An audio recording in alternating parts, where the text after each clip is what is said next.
Moi! Mä tulin näyttää, miten Lyllystrap suksikiinni käytetään ja mikä siinä on juju.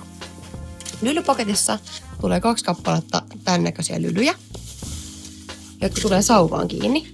Tämä on jo niin sanotusti asentanut eli napsauttanut paikoilleen.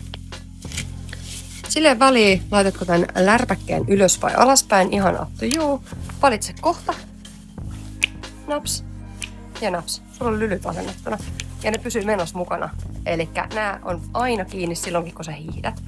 Normaalistihan suksikiinnikkeet on semmosia, mitä sä sitten laitat jonnekin taskuun ja karotat ladun parteen. Näitä ei tarvitse etsiä. Nämä löytyy aina hiihtolenkin jälkeen sulta periltä.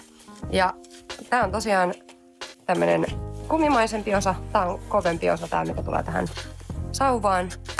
Tää on tosiaan venyvä. Juju näissä on kääntää sauvat ylös alasin. Elikkä silloin kun me halutaan laittaa sukset kiinni, sulla on 1 ylöspäin ja 1 alaspäin. Me tarvitaan tietty myös sukset. Elikkä sit kun on sukset vierekkäin, sauvat vierekkäin, lärpäke auki, kiepasee ja napsauttaa tonne ylös. Sama juttu toiselle puolelle. Elikkä täällä sä näet taas, että on toinen ylöspäin, toinen alaspäin. Mä käännän vähän tätä lylyä, niin näette paremmin. Elikkä otat itse niistä kiinni, mikä tuntuu sulle parhaalta. Saattaa mennä muutama kerta, että löydät omalle tyylille sopivan. Venytys. Ja sit sieltä kiinnitys. Tonne.